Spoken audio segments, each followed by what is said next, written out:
ವೇದಿಕೆ ಮೇಲಿರುವ ಎಲ್ಲ ಗಣ್ಯರೇ ಹಾಗೂ ಪೋಷಕರೇ, ವಿದ್ಯಾರ್ಥಿಗಳೇ ಹಾಗೂ ವಿದ್ಯಾಸಂಸ್ಥೆಗಳ ಸಿಬ್ಬಂದಿ ವರ್ಗದವರೇ, ಉಪನ್ಯಾಸಕರೇ,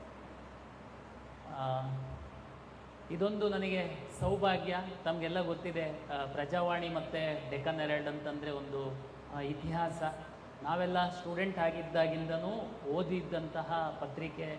ಮತ್ತು ಸ್ಪರ್ಧಾತ್ಮಕ ಪರೀಕ್ಷೆ ಬಗ್ಗೆ ಮಾತಾಡೋದಾದರೆ ಆ ಸಂದರ್ಭದಲ್ಲಿ ಎಲ್ಲ ಬಹುತೇಕ ರಾಜ್ಯದ ಎಲ್ಲ ಸ್ಪರ್ಧಾತ್ಮಕ ಪರೀಕ್ಷೆಗೆ ಸಿದ್ಧತೆ ನಡೆಸುವಂಥವರು ಪ್ರಜಾವಾಣಿ ಓದ್ದೆ ಅಂತೂ ಇರಲಿಕ್ಕೆ ಸಾಧ್ಯನೇ ಇಲ್ಲ. ಹಾಗಾಗಿ ಆ ಒಂದು ಎರಡು ಪತ್ರಿಕೆಯವರು ಒಂದು PUC ಆದ ನಂತರ ವಿದ್ಯಾರ್ಥಿಗಳಿಗೆ ಮತ್ತು ಪೋಷಕರಿಗೆ ಸರಿಯಾದ ದಾರಿಯನ್ನು ಆಯ್ಕೆ ಮಾಡಲಿಕ್ಕೆ ಪೂರಕವಾಗಿ ನಡೆಸುವಂತಹ ಕಾರ್ಯಕ್ರಮಕ್ಕೆ ನನ್ನನ್ನು ಮುಖ್ಯ ಅತಿಥಿಯಾಗಿ ಆಹ್ವಾನಿಸಿದ್ದಕ್ಕೆ ಎಲ್ಲ ಒಂದು ಆಡಳಿತ ಮಂಡಳಿಯವರಿಗೆ ಕರ್ನಾಟಕ ಪರೀಕ್ಷಾ ಪ್ರಾಧಿಕಾರದ ವತಿಯಿಂದ ನಾನು ಆಭಾರಿಯಾಗಿದ್ದೇನೆ. ತಮಗೆಲ್ಲ ಗೊತ್ತಿರುವಂತೆ PUC ಪರೀಕ್ಷೆ ಮುಗಿದಿದೆ, ಈಗಾಗಲೇ ಫಲಿತಾಂಶದ ನಿರೀಕ್ಷೆಯಲ್ಲಿ ಇದ್ದೀರಾ. 23 ಮತ್ತು 24ಕ್ಕೆ ಈಗಾಗಲೇ CET ಪರೀಕ್ಷೆ ದಿನಾಂಕ ಸಹ ನಿಗದಿಯಾಗಿದೆ.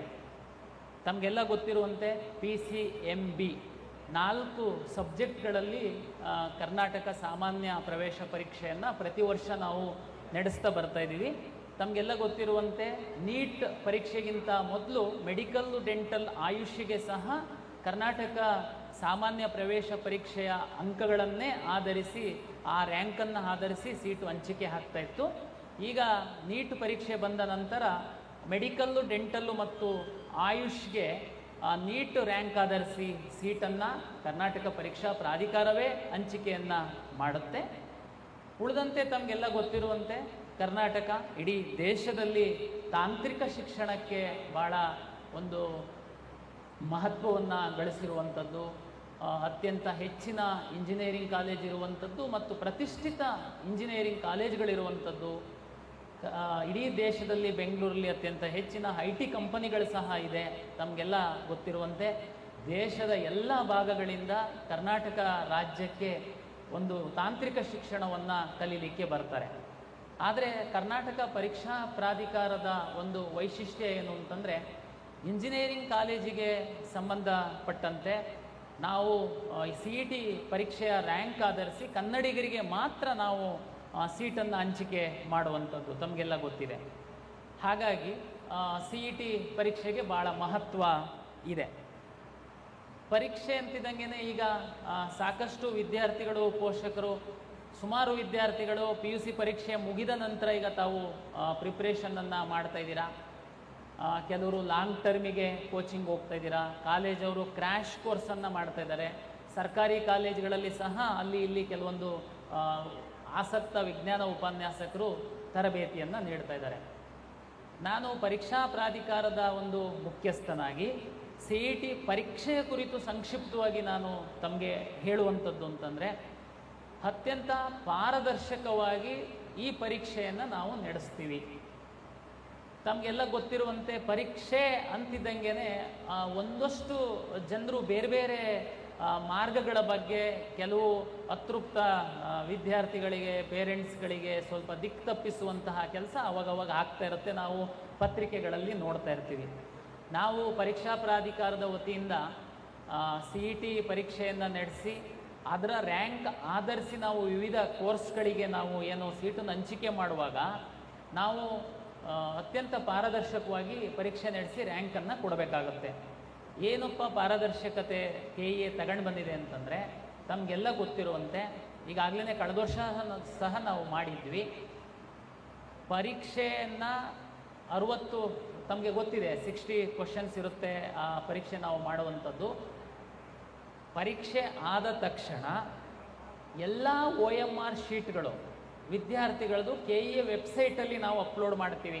ಸೆಂಟರ್ ವೈಸ್ ತಾವು ಪೇರೆಂಟ್ಸ್ ನೋಡ್ಬೋದು. ನಿಮ್ಮ ಉದಾಹರಣೆಗೆ ನೀವು ಮಂಗಳೂರಲ್ಲಿ ನಿಮ್ಮ ಮಗುನ ಓದಿಸ್ತಾ ಇದ್ದೀರಾ, ನೀವು ಮಂಗಳೂರಲ್ಲಿ ಮಗು ಪರೀಕ್ಷೆ ಬರೆದಿದೆ, ಪರೀಕ್ಷಾ ಸೆಂಟರ್ ತಮಗೆ ಗೊತ್ತಿದ್ದರೆ ಸಾಕು. ಪರೀಕ್ಷೆ ಬೆಂಗಳೂರದ್ದೆಲ್ಲ ಪರೀಕ್ಷೆ ಆದ ದಿವಸನೇ ನಾವು ವೆಬ್ಸೈಟಲ್ಲಿ ಅಪ್ಲೋಡ್ ಮಾಡ್ತೀವಿ. ಬೇರೆ ಜಿಲ್ಲೆದು ಬೆಂಗಳೂರಿಗೆ ನೆಕ್ಸ್ಟು ಪರೀಕ್ಷೆ ಆದ ನೆಕ್ಸ್ಟು ಒಂದಿನದಲ್ಲಿ ಇಲ್ಲಿ ಮುಟ್ತಿದ್ದಂಗೆ ನಾವು ಸ್ಕ್ಯಾನ್ ಮಾಡಿ ಸೆಂಟರ್ ವೈಸ್ ಅಪ್ಲೋಡ್ ಮಾಡ್ತೀವಿ. ಉದಾಹರಣೆಗೆ ಬಿಜಾಪುರದ್ದು ತಂದೆ ತಾಯಿ ಬಿಜಾಪುರದಲ್ಲಿರ್ತಾರೆ ರೈತರು, ಮಗುಗೆ ಬೇರೆ ಇನ್ನೆಲ್ಲೋ ಓದಿಸ್ತಾ ಇರ್ತಾರೆ. ಪರೀಕ್ಷೆ ಯಾವ ಸೆಂಟ್ರಲ್ಲಿ ಬರೆದಿದೆ ಮಗು ಅಂತ ಗೊತ್ತಾದರೆ ಸಾಕು, ಕರ್ನಾಟಕ ಪರೀಕ್ಷಾ ಪ್ರಾಧಿಕಾರದ ವೆಬ್ಸೈಟಲ್ಲಿ ತಾವು ಓಪನ್ ಮಾಡಿದರೆ ಸೆಂಟರಲ್ಲಿ 500 ಮಕ್ಕಳು ಬರೆದಿದ್ದಾರೆ ಅಂದರೆ 500 ಮಕ್ಕಳು OMR ಶೀಟನ್ನು ನಾವು PDF ಮಾಡಿ ಅಪ್ಲೋಡ್ ಮಾಡಿರ್ತೀವಿ. ನೆಕ್ಸ್ಟ್ ಡೇನೇ ತಮಗೆಲ್ಲ ಗೊತ್ತಿದೆ, ಕೀ ಆನ್ಸರ್ ಸಹ ನಾವು ಪಬ್ಲಿಷ್ ಮಾಡ್ತೀವಿ, ನೀವು ವ್ಯಾಲ್ಯೂಯೇಷನ್ ಮಾಡ್ಕೊಳ್ಬೋದು. ಇದು ಪಾರದರ್ಶಕತೆ. ಇಲ್ಲಾಂದರೆ ಹುಡುಗರಿಗೆ ಮಧ್ಯವರ್ತಿಗಳೇನೋ ಬಂದು ನೀವೇನು ಚಿಂತೆ ಮಾಡಬೇಡಿ, ನಾವು KEನಲ್ಲಿ ನಮಗೆ ಅವ್ರ ಪರಿಚಯ ಇದ್ದಾರೆ, ಇವ್ರ ಪರಿಚಯ ಇದ್ದಾರೆ, ನಾವೆಲ್ಲ ಮ್ಯಾನೇಜ್ ಮಾಡ್ತೀವಿ, ನಿಮಗೆ ಒಳ್ಳೆ ರ್ಯಾಂಕ್ ಕೊಡಿಸ್ತೀವಿ, ಯಾವುದಕ್ಕೆ ಅವಕಾಶ ಇಲ್ಲ. ನಾವು OMR ಶೀಟ್ ಅಪ್ಲೋಡ್ ಮಾಡಿರ್ತೀವಿ, ನೆಕ್ಸ್ಟ್ ಡೇ ಕೀ ಆನ್ಸರ್ ಬಿಡ್ತೀವಿ. PUCದು ರಿಸಲ್ಟನ್ನು ತಗೊಂಡು ನಾವು ಅದು 50% ಮತ್ತು ಇದು 50% ತಗೊಂಡು ನಾವು ರ್ಯಾಂಕ್ ಅನೌನ್ಸ್ ಮಾಡಿದ ಮೇಲೆ ನಿಮಗೇನಾದ್ರೂ ಅನುಮಾನ ಇತ್ತು ಅಂತಂದರೆ ದಯಮಾಡಿ ತಾವು ನೋಡ್ಬೋದು ಆ ಮಗುದು OMR ಶೀಟು.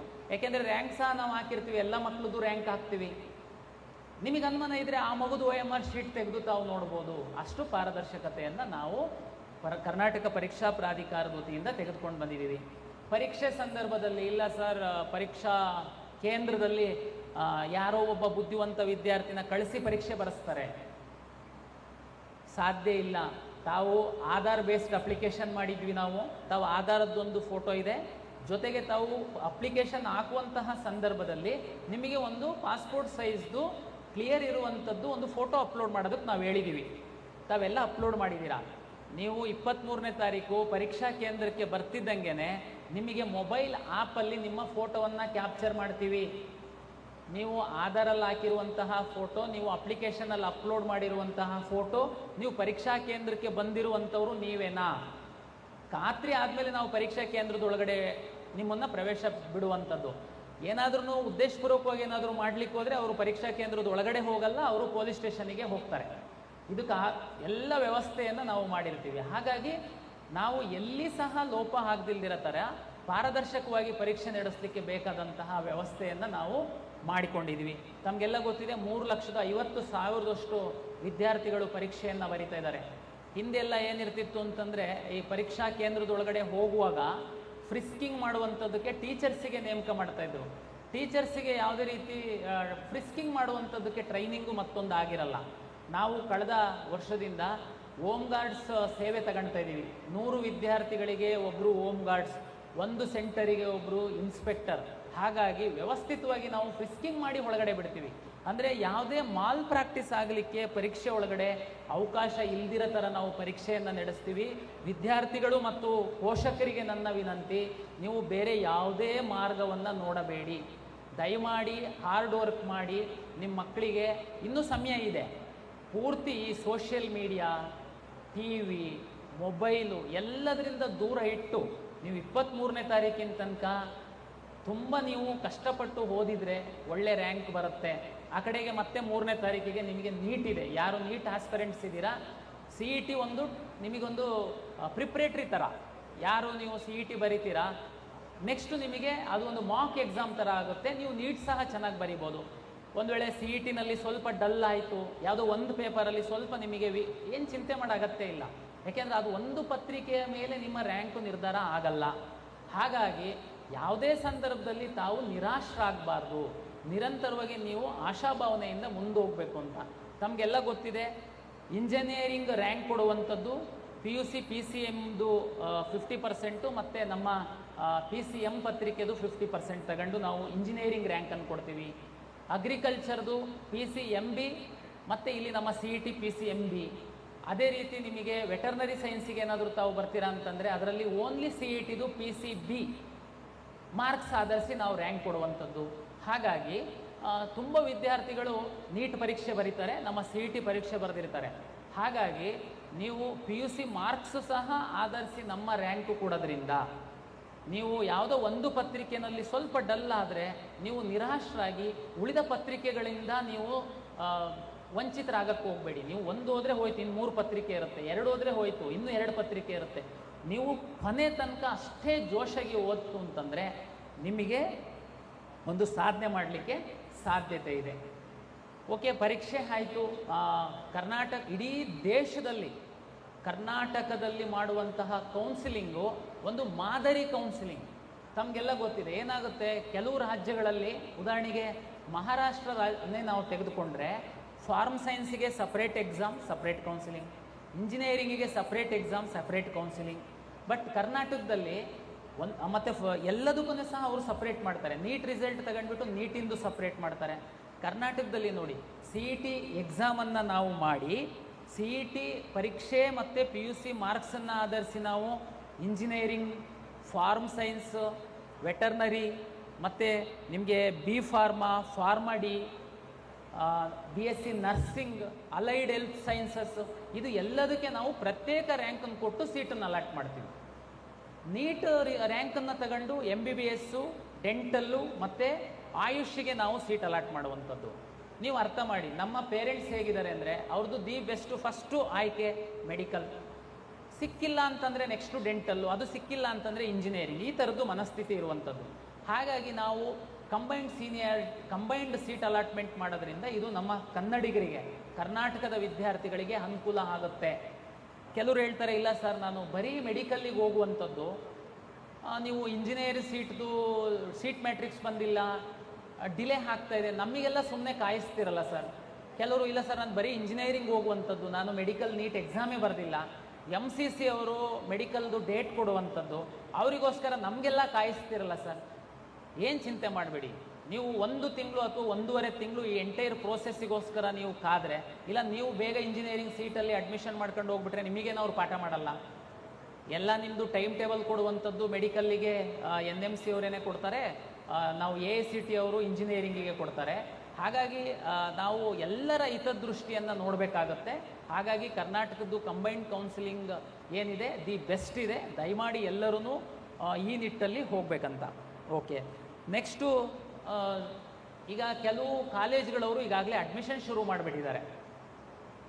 ತುಂಬ ಪೇರೆಂಟ್ಸಿಗೆ ಈ ಅಡ್ಮಿಷನ್ಸ್ ಹೇಗಾಗುತ್ತೆ, ಸರ್ಕಾರ ಅಂದರೆ ಬರೀ ಸರ್ಕಾರಿ ಕಾಲೇಜಿಗೆ, ಪ್ರೈವೇಟ್ ಕಾಲೇಜರೆಲ್ಲ ದೊಡ್ಡ ದೊಡ್ಡ ಅಡ್ವರ್ಟೈಸ್ಮೆಂಟ್ ಕೊಡ್ತಾ ಇದ್ದಾರೆ, ನಾವು ಹೋಗಿ ಅಡ್ಮಿಷನ್ ಆಗಿಬಿಡೋಣ. ನಾನು ನಿಮಗೆ ಕೌನ್ಸಿಲಿಂಗ್ ಬಗ್ಗೆ ಒಂದು ಹೇಳುವಂಥದ್ದಂದರೆ, ಕರ್ನಾಟಕ ರಾಜ್ಯ ಸರ್ಕಾರ ಹಾಗೂ ಎಲ್ಲ ಖಾಸಗಿ ಕಾಲೇಜುಗಳ ಒಂದು ಉದಾರ ಮನಸ್ಸಿನಿಂದ ಸರ್ಕಾರ ಮತ್ತು ಅವರ ಒಂದು ಅಸೋಸಿಯೇಷನ್ ಮಧ್ಯೆ ಅಗ್ರಿಮೆಂಟ್ ಆಗಿದೆ. ಅದರಂತೆ ಎಲ್ಲ ಖಾಸಗಿ ಇಂಜಿನಿಯರಿಂಗ್ ಕಾಲೇಜವರು ಸಹ 45% ಸೀಟ್ಗಳನ್ನು ನಮ್ಮ ಮೆರಿಟೋರಿಯಸ್ ವಿದ್ಯಾರ್ಥಿಗಳು ಸಿ ಇ ಟಿ ಮುಖಾಂತರ ಬರುವಂಥವರಿಗೆ ಬಿಟ್ಟುಕೊಟ್ಟಿದ್ದಾರೆ. ತಮಗೆಲ್ಲ ಗೊತ್ತಿದೆ, ಇದು ಬೇರೆ ಯಾರಿಗೆ ಕೊಡಲ್ಲ. ನಿಮಗೆ ಸಿ ಇ ಟಿ ಬರೆದವರಿಗೆ ರಿಸರ್ವ್ ಇದೆ. ತಾವು ಏನು ಪ್ರತಿಷ್ಠಿತ ಕಾಲೇಜು, ಕಂಪ್ಯೂಟರ್ ಸೈನ್ಸಿಗೆ 50 ಲಕ್ಷ 60 ಲಕ್ಷ ಮ್ಯಾನೇಜ್ಮೆಂಟಲ್ಲಿ ಅವರು ಚಾರ್ಜ್ ಮಾಡ್ತಾ ಇದ್ದಾರೆ. ಬಟ್ ಅವರು ಸಹ 40% ಸೀಟನ್ನು 45% ಸೀಟನ್ನು ಮೆರಿಟೋರಿಯಸ್ ಸಿ ಇ ಟಿ ವಿದ್ಯಾರ್ಥಿಗಳಿಗೆ ಬಿಟ್ಟುಕೊಟ್ಟಿದ್ದಾರೆ. ದಯಮಾಡಿ ಯಾರು ಮೆರಿಟೋರಿಯಸ್ ಇದ್ದೀರಾ, ನಿಮಗೆ ವ್ಯವಸ್ಥೆ ಮೇಲೆ ನಂಬಿಕೆ ಇದೆ, ತಾಳ್ಮೆ ಇದೆ, ದಯಮಾಡಿ ನೀವು ಸ್ಟಡಿ ಮಾಡಿ. ಎಲ್ಲ ಕಾಲೇಜಿಗೆ ನೋಡಿ, ಇದೇ ಈ ಒಂದು ರೂಫ್ ಅಡಿನಲ್ಲೇ ನಿಮಗೆ 100 ಕಾಲೇಜುಗಳು ನಿಮಗೆ ಸ್ಟಡಿ ಮಾಡಲಿಕ್ಕೆ ಅವಕಾಶ ಸಿಗುತ್ತೆ. ಸ್ಟಡಿ ಮಾಡಿ, ಟೈಮ್ ಇದೆ. ಬಟ್ ಸಿ ಇ ಟಿನ ಪ್ರಾಮಾಣಿಕವಾಗಿ ಬರೀರಿ, ಸಿ ಇ ಟಿ ರಿಸಲ್ಟ್ ಬಂದ ಮೇಲೆ ತೀರ್ಮಾನ ಮಾಡುವಂಥದ್ದು ಅಂತ. ಸರ್ ಉಳಿದಿದ್ದೇನು? ಓಕೆ ನೋಡಿ, ತಮಗೆಲ್ಲ ಗೊತ್ತಿರುವಂತೆ ಇಂಜಿನಿಯರಿಂಗ್ ಕಾಲೇಜಲ್ಲಿ ಮೈನಾರಿಟಿ ಕಾಲೇಜ್ ಇದೆ, ನಾನ್ ಮೈನಾರಿಟಿ ಕಾಲೇಜ್ ಇದೆ, ಪ್ರೈವೇಟ್ ಯೂನಿವರ್ಸಿಟಿ ಇದೆ. ಸೀಟ್ ಶೇರಿಂಗು 45%, 40% ಈ ಥರ ಇದೆ. ಬಟ್ ಇದು 40-45% ಏನು ಮೈನಾರಿಟಿ ನಾನ್ ಮೈನಾರಿಟಿನಲ್ಲಿ ಏನಿದೆ, ಇದು ನಮ್ಮ ಮುಖಾಂತರನೇ 3 ಸುತ್ತುಗಳ ಕಾಲ ನಾವೇ ಅಲಾಟ್ ಮಾಡ್ತೀವಿ.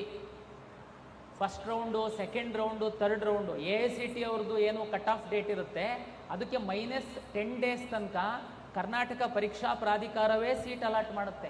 ಹಾಗಾಗಿ ದಯಮಾಡಿ ನೀವು ಮೆರಿಟ್ ಇತ್ತು ಅಂತಂದರೆ ನಮ್ಮ ಸರ್ ಮೆರಿಟ್ ಹೆಂಗೆ ಗೊತ್ತಾಗುತ್ತೆ ಸರ್, ನಮಗೆ ಕ್ಲಾರಿಟಿ ಇಲ್ಲ, ಎಲ್ಲ ಫೋನ್ ಕಾಲ್ಗಳು ಬರ್ತಾ ಇದೆ, ಸೀಟೆಲ್ಲ ಖಾಲಿ ಆಗಿಬಿಡುತ್ತೆ, ನೀವು ಆಮೇಲೆ ಬಂದರೆ ನಮ್ಮದು ಒಳ್ಳೆ ಕಾಲೇಜಲ್ಲಿ ಸಿಗಲ್ಲ. ನೋಡಿ, ಸಿ ಇ ಟಿ ಎಕ್ಸಾಮ್ ಆಗುತ್ತೆ, ಕಳೆದ ವರ್ಷದ್ದು ನೀವು ಕಟ್ ಆಫ್, ಈ ವರ್ಷದ ಕಟ್ ಆಫ್ ತಾವು ನೋಡ್ಬೋದು, ನೀವೊಂದು ಪ್ರೆಡಿಕ್ಟ್ ಮಾಡ್ಬೋದು. ಅದಕ್ಕೆ ಪೂರಕವಾಗಿ ಕೆ ಇ ಎ ಏನು ಹೆಲ್ಪ್ ಮಾಡುತ್ತೆ, ಕರ್ನಾಟಕ ಪರೀಕ್ಷಾ ಪ್ರಾಧಿಕಾರದ ವೆಬ್ಸೈಟಲ್ಲಿ ಕಳೆದ ವರ್ಷದ್ದು ಮತ್ತು ಅದಕ್ಕೆ ಹಿಂದಿನ ವರ್ಷದ್ದು ಎಲ್ಲ ಕಾಲೇಜುಗಳ, ಎಲ್ಲ ಸುತ್ತುಗಳ, ಎಲ್ಲ ಗ್ರೂಪ್ಗಳ 2A 2B 3A SC general merit ಎಲ್ಲ ಅವಕಾಶಗಳು ನಿಮಗೆ ಕಟ್ ಆಫ್ ಮಾರ್ಕ್ಸ್ ಇದೆ. ಹಾಗಾಗಿ ತಾವು ದಯಮಾಡಿ ನೋಡಿ ನೀವೊಂದು ಅಸೆಸ್ ಮಾಡ್ಬೋದು ಅಂತೇಳಿ ನನ್ನ ವಿನಂತಿ. ಜೊತೆಗೆ ನಾವು ಕರ್ನಾಟಕ ಪರೀಕ್ಷಾ ಪ್ರಾಧಿಕಾರದವರು ವಿಕಸನ ಯೂಟ್ಯೂಬ್ ಚಾನಲಲ್ಲಿ ಸಹ ನಿಮಗೆ ಟೈಮ್ ಟು ಟೈಮು ಮಾಹಿತಿಯನ್ನು ಕೊಡ್ತೀವಿ. ತಾವು ದಯಮಾಡಿ ಅದನ್ನು ಸಹ ನೋಡ್ಬೋದು. ಜೊತೆಗೆ ಈ ಒಂದು ಏನು ನೀವಿಲ್ಲಿ ಬಂದಿದ್ದೀರಾ ಎಲ್ಲ ಪೇರೆಂಟ್ಸು, ಇವತ್ತು ಮತ್ತು ನಾಳೆ ಪ್ರಜಾವಾಣಿ ಮತ್ತು ಡೆಕ್ಕನ್ ಹೆರಾಲ್ಡ್ ಅವ್ರು ಮಾಡ್ತಾ ಇರುವಂಥ ಕಾರ್ಯಕ್ರಮದಲ್ಲಿ ಒಂದೇ ರೂಫ್ ಅಡಿನಲ್ಲಿ ನಿಮಗೆ ಅಷ್ಟು ಕಾಲೇಜು ಸಿಗುತ್ತೆ. ತಾವು ಕಾಲೇಜನ್ನು ಒಮ್ಮೆ ಅಸೆಸ್ ಮಾಡೋದಕ್ಕೆ ಇದು ತುಂಬ ಒಳ್ಳೆ ಪ್ಲಾಟ್ಫಾರಮ್ ಅಂತೇಳಿ ಹೇಳ್ತೀನಿ. ಮುಂದುವರೆದು ಮತ್ತೆ ಪತ್ರಿಕೆಗಳ ಬಗ್ಗೆ ಒಂದು ಮಾತು ಹೇಳಬೇಕು. ಸ್ಪರ್ಧಾತ್ಮಕ ಪರೀಕ್ಷೆ ಹೇಗಿದ್ರು PU ಆಗ್ತಿದ್ದಂಗೆ ಇಂಜಿನಿಯರಿಂಗ್, ಮೆಡಿಕಲ್, ಡೆಂಟಲ್ ಮಾತ್ರ ಅಲ್ಲ, ತಮಗೆಲ್ಲ ಗೊತ್ತಿದೆ ಬೇರೆ ಬೇರೆ ಕ್ಷೇತ್ರಗಳಲ್ಲಿ ಅವಕಾಶ ಇದೆ. ಸ್ಪರ್ಧಾತ್ಮಕ ಪರೀಕ್ಷೆಗಳಿಗೆ ತಯಾರಿ ನಡೆಸುವವರಿಗೆ ಸಹ ಎಲ್ಲ ಸ್ಪರ್ಧಾತ್ಮಕ ಪರೀಕ್ಷೆಗಳಲ್ಲಿ 10 to 15, 20% ತನಕ ಕರೆಂಟ್ ಅಫೇರ್ಸ್ ಕ್ವಶನ್ಸ್ ಇರುತ್ತೆ. ನೀವು ಯಾರು ಪ್ರಜಾವಾಣಿ ಪತ್ರಿಕೆಯನ್ನು ಓದ್ತೀರಾ, ನೀವು ನೆಕ್ಸ್ಟು ನಡೆಯುವಂತಹ ಯಾವುದೇ ಇಲಾಖೆಗಳ ಅಂದರೆ ಕೇಂದ್ರ ಸರ್ಕಾರದ್ದಿರ್ಬೋದು, ರಾಜ್ಯ ಸರ್ಕಾರದ್ದಿರ್ಬೋದು, ಕರೆಂಟ್ ಅಫೇರ್ಸು ಕ್ವಶನ್ಸ್ ನೋಡಿದರೆ ಈ ಪತ್ರಿಕೆಯಲ್ಲಿ ಏನು ಕವರ್ ಆಗುತ್ತೆ, ವರದಿಗಳು ಬರುತ್ತೆ, ಅದು ದಾಟಿ ಇರಲಿಕ್ಕೆ ಸಾಧ್ಯ ಇಲ್ಲ. That is current affairs. ಹಾಗಾಗಿ ಮತ್ತು ಈ ಸ್ಪರ್ಧಾತ್ಮಕ ಪರೀಕ್ಷೆ ಮತ್ತು PUCಗೆ ಸಹ ಸಾಕಷ್ಟು ಶಿಕ್ಷಣಕ್ಕೆ ಪೂರಕವಾಗಿ ಒಂದು ವರದಿಗಳು ಮತ್ತು ಒಂದು ಶಿಕ್ಷಣಕ್ಕೆ ಪೂರಕವಾದಂತಹ ಸುದ್ದಿಗಳನ್ನ ಪ್ರಕಟಿಸ್ತಿರುವಂತಹ ಪ್ರಜಾವಾಣಿ ಮತ್ತು ಡೆಕ್ಕನ್ ಹೆರಾಲ್ಡ್ನ ಒಂದು ಸಂಪಾದಕ ಮಂಡಳಿಗೆ, ವರದಿಗಾರರಿಗೆ, ಆಡಳಿತ ಮಂಡಳಿಗೆ ಪ್ರಾಧಿಕಾರದ ವತಿಯಿಂದ ಮತ್ತೊಮ್ಮೆ ನಾನು ಅಭಿನಂದನೆಗಳನ್ನು ಸಲ್ಲಿಸುತ್ತಾ ನನ್ನ ಅವಕಾಶಕ್ಕಾಗಿ ಮತ್ತೊಮ್ಮೆ ನಮಸ್ಕಾರಗಳನ್ನು ತಿಳಿಸ್ತೇನೆ.